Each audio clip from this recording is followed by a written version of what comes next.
Hello नमस्ते, कैसे हो आप सभी। और इस वीडियो के अंदर हम ज्योग्राफी यानी भूगोल की बात करने वाले हैं। देखो, भूगोल काफ़ी ज़्यादा इंपॉर्टेंट हो जाती है क्योंकि इसके अंदर देखो ये एक प्रैक्टिकल सब्जेक्ट है। इसके अंदर देखो आपके प्रायोगिक परीक्षा भी होती है। बट फिलहाल वो प्रॉब्लम नहीं है। प्रॉब्लम ये आपके हाफ ईयरली पेपर से लेकर, तो आपके हाफ ईयरली पेपर काफ़ी ज़्यादा जल्दी है।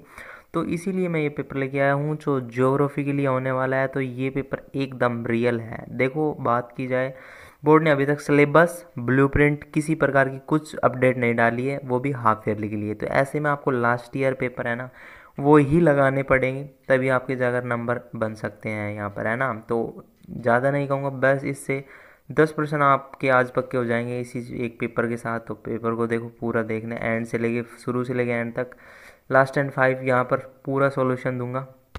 तो देख लीजिएगा। देखो, यहाँ पर हम स्टार्ट करें, सबसे पहले मैं आपको बता देता हूँ, ये जो पेपर है ये 2024 और 25 का रहने वाला है। तो यहाँ पर आप इस चीज़ को भूल जाएं। और देखो, राज्य स्तरीय भले ही पेपर हो, टाइम आपका 3.5 घंटे होंगे। और देखो, 40 नंबर का ही पेपर होने वाला है आपका हाफ ईयरली, ये बात भी आपको नोटिस कर लेनी है। भूगोल का जो टोटल है वो 40 नंबर का ही पेपर होगा हाफ ईयरली, है ना। तो ये चीज़ें हैं, ठीक है। तो जैसे ही अपन फर्स्ट क्वेश्चन के अंदर आते हैं, तो आपको देखो पहले ही जो पर्सन है वो एमसीक्यू देखने को मिल जाते हैं।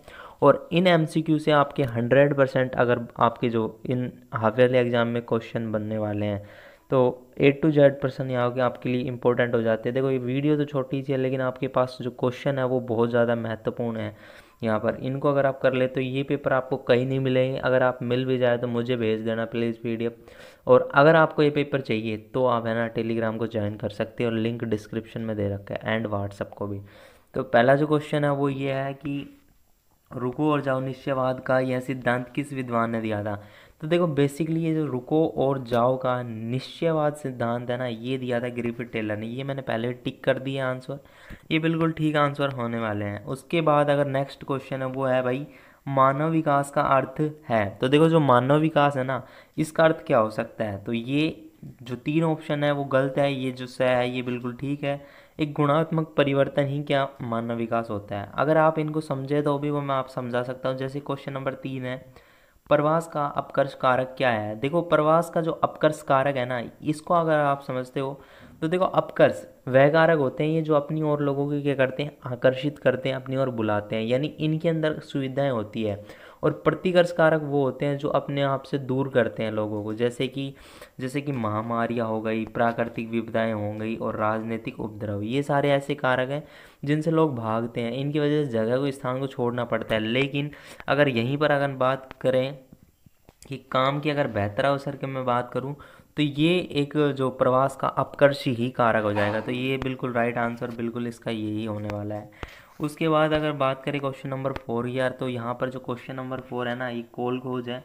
और कोल खोज जिस प्रकार की कृषि का नाम है। देखो, आपने चैप्टर नंबर 5 को पढ़ा होगा, प्राथमिक क्रियाएं। तो जो चैप्टर नंबर 5 है आपकी प्राथमिक क्रिया यानी प्राइमरी एक्टिविटीज़, उसके अंदर देखो ये कोल खोज एक कृषि का नाम है। देखो, बेसिकली ये रूस के अंदर ये कृषि की जाती थी, तो इसलिए रूस के लिए तो यहाँ पर कोल खोज नाम है। बट अगर इंडिया के अंदर इसकी बात करी जाए तो ये एक सामूहिक कृषि है। इसके अंदर क्या है, लोग एक समूह बनाकर काम करते हैं। बेसिकली इसकी जो मेन जो डेफिनेशन की बात करें वो ये है कि लोग आपस में क्या करते हैं, श्रम को बांटते हैं, काम को एक दूसरे के साथ बांटते हैं। तो इसलिए ये एक सामूहिक कृषि का जाएगी, कोल खोज, है ना। तो बेसिकली आपको अगर इसका नाम पता है तो सिंपल बात है भाई साहब, आपके लिए आसान है। क्वेश्चन नंबर 5, विनिर्माण उद्योग को किस क्षेत्र में सम्मिलित किया जाता है। देखो, जो विनिर्माण उद्योग है ना, उसको द्वितीयक क्रिया के अंदर शामिल किया जाता है। क्योंकि देखो, जो कच्चा माल होता है, बिल्कुल आप सभी को पता है, आप पढ़ रहे हो 12th के अंदर ज्योग्राफी, वो जो कच्चा माल होता है वो प्राथमिक क्रियाओं के अंदर आता है। लेकिन जो विनिर्माण है ना, ये कम्प्लीटली कच्चे माल से उसको हल्का फुल्का क्या करता है, चेंज करता है, और उसको ऐसा बना देता है जिससे अच्छे खासे पैसे कमाए जा सके। तो ये द्वितीयक क्रिया के एक सेक्टर के अंदर आएगा, सेकेंडरी सेक्टर के अंदर। उसके बाद क्वेश्चन नंबर 6 की अगर बात कर ली जाए कि विश्व का सघनतम रेल तंत्र कहाँ मिलता है। तो देखो, जो विश्व का सघनतम रेल तंत्र कहाँ पर मिलता है ना, तो ये आपका राइट आंसर हो जाएगा यूरोप। यूरोप के अंदर विश्व का सघनतम रेल तंत्र मिल जाता है। अगर क्वेश्चन नंबर 7 की बात की जाए, तो यहाँ पर विश्व का सर्वाधिक व्यस्ततम जलमार्ग जो सबसे ज़्यादा क्या है, बिजी है। तो यहाँ पर भी ऑप्शन नंबर ए ही जो राइट आंसर हो जाएगा 1, के उत्तरी अटलांटिक समुद्री मार्ग, है ना, ये बिल्कुल आपका राइट हो जाएगा। उसके बाद अगर क्वेश्चन नंबर आपसे पूछे कि भाई जो 8 है, भारत का सर्वाधिक जनसंख्या घनत्व वाला राज्य, बहुत ज़्यादा इम्पोर्टेंट है, इजी पर्सन है ना। तो बिहार, बिहार भारत का सबसे ज़्यादा जनसंख्या घनत्व वाला राज्य हो जाएगा। तो इस तरह अभी तक आपके जो क्वेश्चन थे वो यहाँ तक थे, और अब हम देखेंगे आपके जो अगले क्वेश्चन हैं उनकी तरफ, ठीक है। अब मैं क्वेश्चन नंबर 9 की बात कर लेता हूँ, 9th की, कि ग्रामीण बस्तियों की प्रमुखतया कौन सी क्रिया होती है। देखो गाँवों के अंदर एक प्रकार की क्रिया होती है, वो होती है देखो प्राथमिक, क्योंकि वो कच्चे माल पर डिपेंड होते हैं। उसके बाद अगर क्वेश्चन नंबर 10 की बात की जाए कि जल संभर प्रबंधन से संबंधित नीरू मीरू, ये नीरू मीरू बहुत ज़्यादा इंपॉर्टेंट है, पिछले 2 सालों से बोर्ड एग्जाम के अंदर आ रहा है।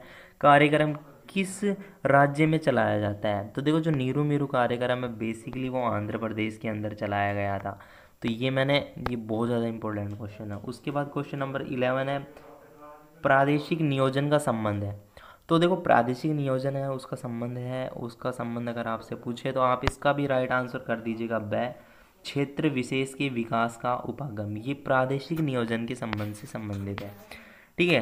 और आपको एक इम्पोर्टेंट चीज़ ये याद रखनी है, ये सारे क्वेश्चन आधे आधे नंबर के हैं।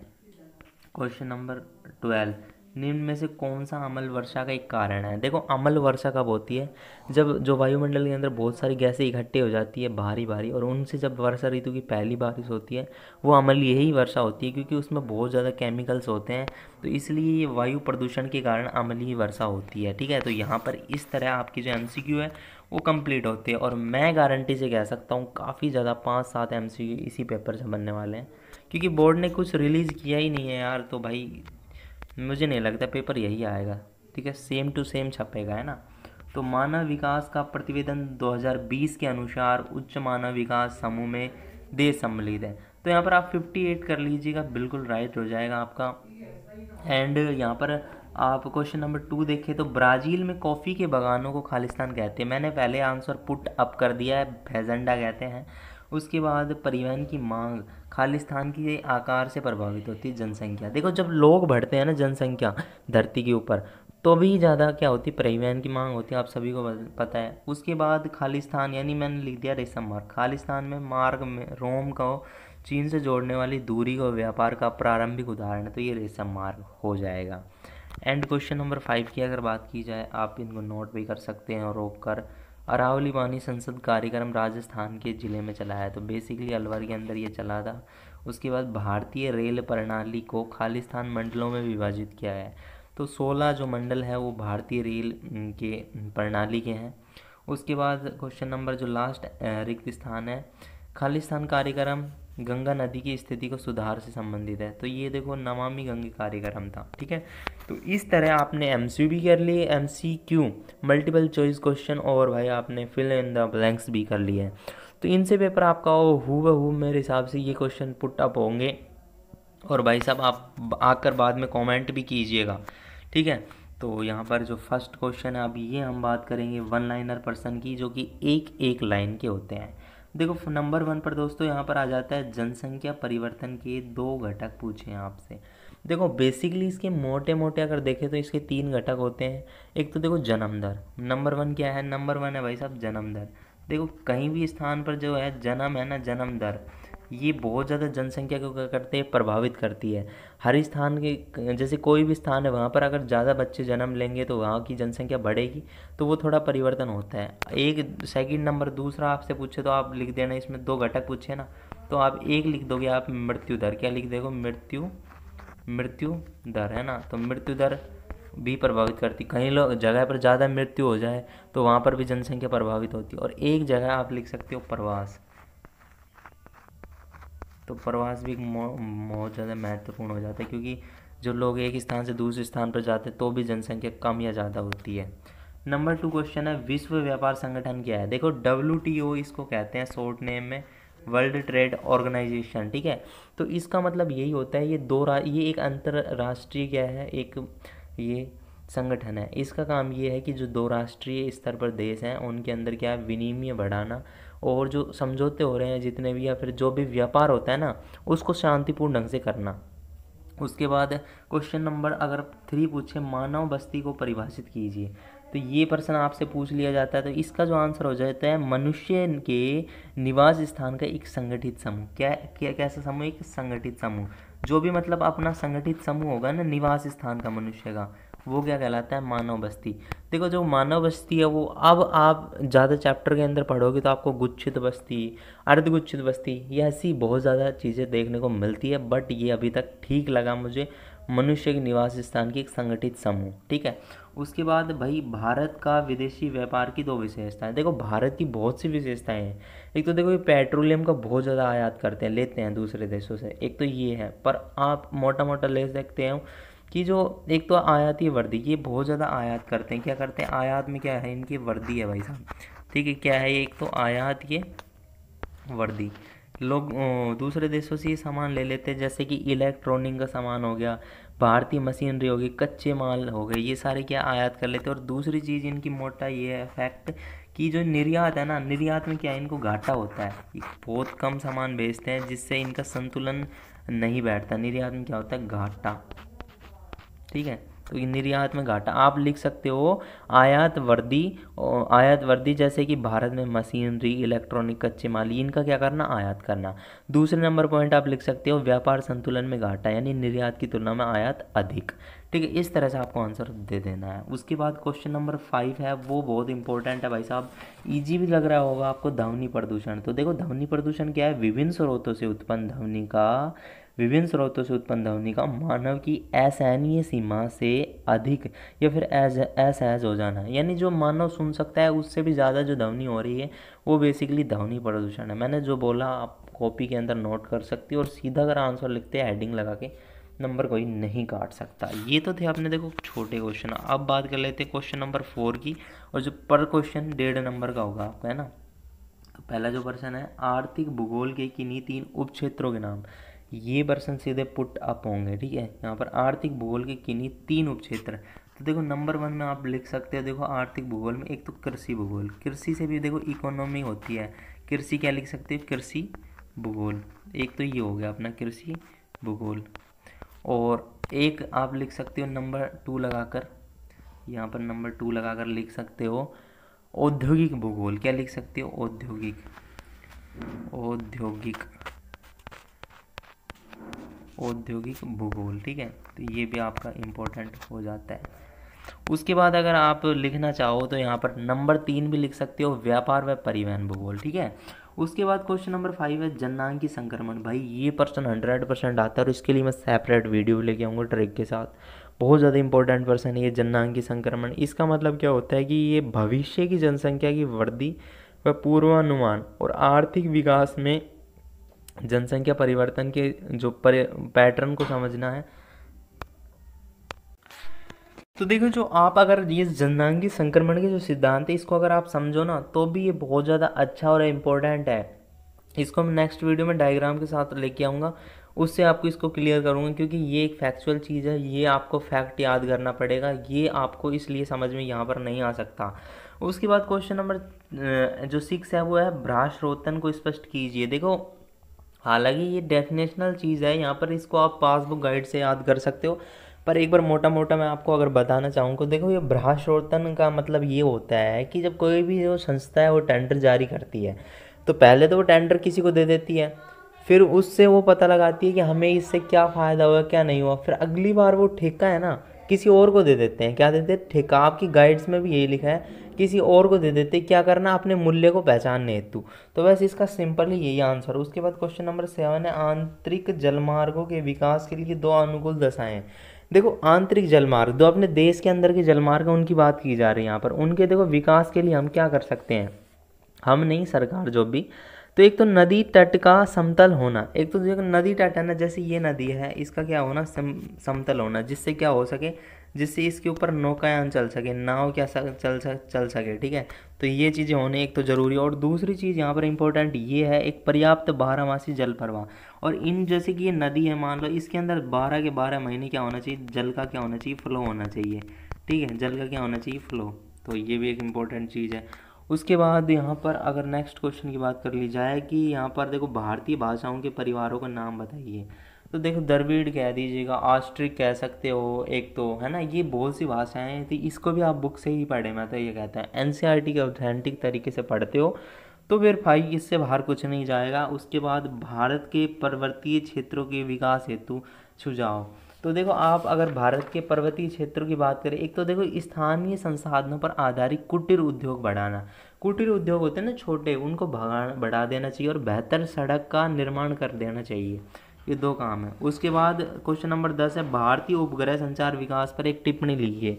जो भारतीय उपग्रह संचार विकास है, अगर आपसे उस पर टिप्पणी पूछ रहा है ना, तो देखो जो इसकी शुरुआत है ना, ये एक बहुत ज़्यादा प्रगतिशील चीज़ है। इसकी जो शुरुआत है इनसैट से हुई थी, इनसैट, ठीक है। इनसैट का यहाँ पर बहुत ज़्यादा रोल है। ये देखो दूर संचार, मौसम पूर्वानुमान और ये जो मौसमी घटना है, इन खबरों को जो वर्णन है, ये सभी इसके अंदर ही मिलता है। इसकी बदौलत ही हम ये सब कर पाते हैं ना। तो इस तरह से आपका 10% बन जाते हैं। तो भाई साहब क्वेश्चन ज़्यादा दे रखे हैं, नंबर बहुत कम है, तो भाई पढ़ना तो पड़ेगा और एक प्रैक्टिकल सब्जेक्ट को हल्के में कभी नहीं लेना चाहिए। मैं तो भाई साहब यही कहता हूँ। और भाई साहब ये जो नेक्स्ट पर्सन है वो ये होने वाला है कि विनिर्माण से आप क्या समझते हैं। देखो विनिर्माण का आपसे अगर पूछ लिया जाए कि विनिर्माण से आप क्या समझते हो, तो देखो आधुनिक बड़े पैमाने पर होने वाले विनिर्माण की विशेषता। तो ये क्वेश्चन है सिंपल ही। देखो विनिर्माण का मतलब होता है जो कच्चे माल होते हैं ना, उनसे उनको कुछ इस तरह से खरीद तो लेना, पर इस तरह से सस्ते में खरीद कर उनमें कुछ चेंजेस करना, यानी परिवर्तन लाना, और उनसे क्या करना, उन्हीं प्रोडक्ट को क्या कर देना, महंगा कर देना। ये सब क्या है, ये विनिर्माण का काम है। ये क्या है, विनिर्माण के अंदर आता है, ठीक है।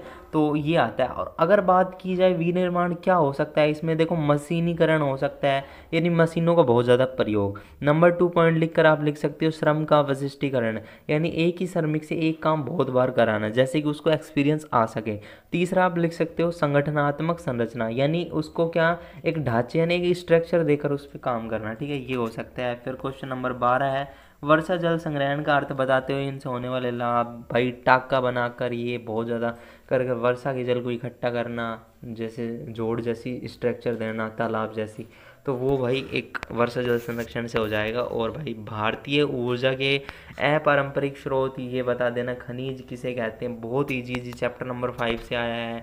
गहन निर्वाह कृषि, भाई देखो जो चैप्टर नंबर 5 है ना, ये प्राथमिक कृषि, ये तो भाई बहुत ज़्यादा क्या है, मोस्ट इम्पोर्टेंट है।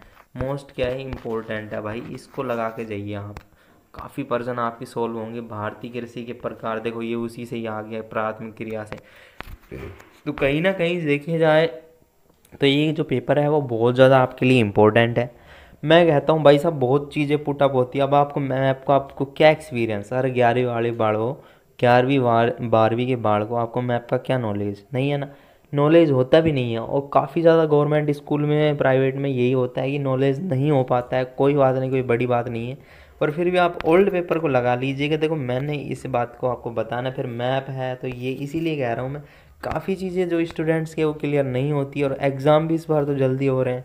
तो भाई साहब ओल्ड पेपर को पढ़िएगा, मैं सही बात बता रहा हूँ आपको। और भाई साहब भाई और आपकी मर्जी है। और देखो वेस्ट नहीं कर रहा हूँ आपका टाइम, देखो 10-15 मिनट की वीडियो आप इसको ज़रूर देख सकते हो, काफ़ी ज़्यादा की चीज़ें सुनने से भी क्लियर होती है। तो मिलते हैं, देखो बहुत अच्छी वीडियो थी मेरे हिसाब से, आपकी काफ़ी ज़्यादा मदद हुई। चैनल को कर दीजिएगा सब्सक्राइब, टेलीग्राम को हो जाइएगा ज्वाइन, व्हाट्सएप से जाकर ज्वाइन कर लीजिएगा। मिलते हैं नेक्स्ट वीडियो के साथ, तब तक के लिए जय हिंद जय भारत। अपना ध्यान रखिएगा, अच्छे से खाइएगा पिएगा और पढ़िएगा और मस्त रहिएगा, ठीक है। मिलते हैं नेक्स्ट वीडियो में। जय हिंद जय भारत।